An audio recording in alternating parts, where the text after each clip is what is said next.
किसान भाइयों नमस्कार। स्वागत है आपका हमारे यूट्यूब चैनल स्मार्ट एग्रीकल्चर में।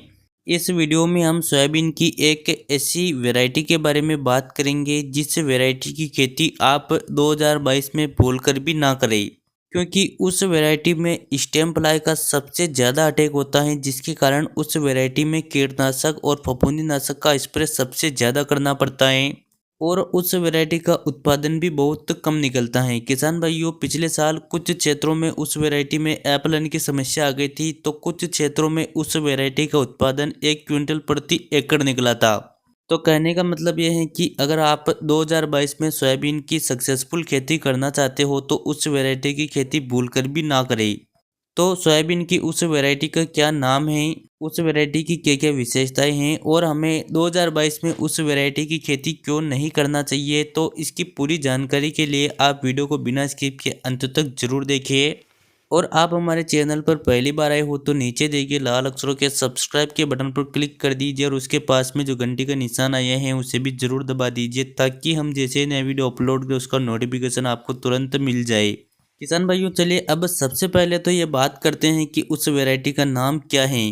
तो उस वैरायटी का नाम है JS9560। जी हाँ किसान भाइयों, JS9560 ये वैरायटी बहुत ज़्यादा पुरानी और बहुत ज़्यादा पॉपुलर वैरायटी है। किसान भाइयों, मध्य प्रदेश में सबसे ज़्यादा खेती 9560 की ही की जाती है और इस वैरायटी का उत्पादन भी अच्छा निकल जाता है। लेकिन आपको 2022 में इस सोयाबीन की खेती बिल्कुल भी नहीं करना चाहिए, क्योंकि अगर आप 2022 में 9560 की खेती करोगे तो आपको सोयाबीन की खेती से नुकसान मिलेगा। अब नुकसान कैसे मिलेगा इसके बारे में बात करें तो किसान भाइयों, पिछले साल मध्य प्रदेश की मनासा तहसील में JS9560 सोयाबीन की खेती की गई थी, लेकिन इस सोयाबीन में एफलन की समस्या आ गई थी। मतलब कि इस सोयाबीन के पौधे काफ़ी ज़्यादा बड़े हो गए थे, लेकिन पौधे पर एक भी फली नहीं लगी थी, जिसके कारण किसानों ने खड़े खेतों में ही रोटावेटर चला दिया था और उन किसानों के बहुत ज़्यादा नुकसान हुआ था।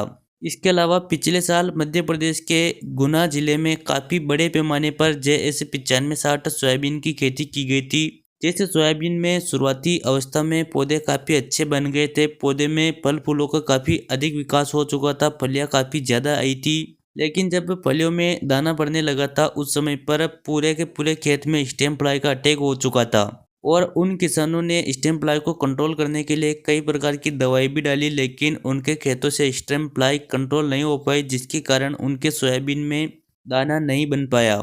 और किसान भाइयों, उन क्षेत्रों में सोयाबीन का एवरेज उत्पादन 1 क्विंटल प्रति एकड़ तक निकला था और कुछ क्षेत्रों में सोयाबीन की फसल अच्छी भी बन गई थी, फलियाँ भी अच्छी तरह से पक गई थी, लेकिन अंत में जो बारिश हुई उसकी वजह से फल सड़न की समस्या आ गई थी और कई खेतों में पानी भरा होने की वजह से सोयाबीन की कटाई समय पर नहीं हो पाई थी। तो इस सोयाबीन में फलियाँ चटकने की भी समस्या आती है, जिसकी वजह से खेतों में खड़ी फसल की ही फलियाँ चटक गई और सारे दाने नीचे पानी में गिर गए, जिसकी वजह से भी किसानों को काफ़ी ज़्यादा नुकसान हुआ था।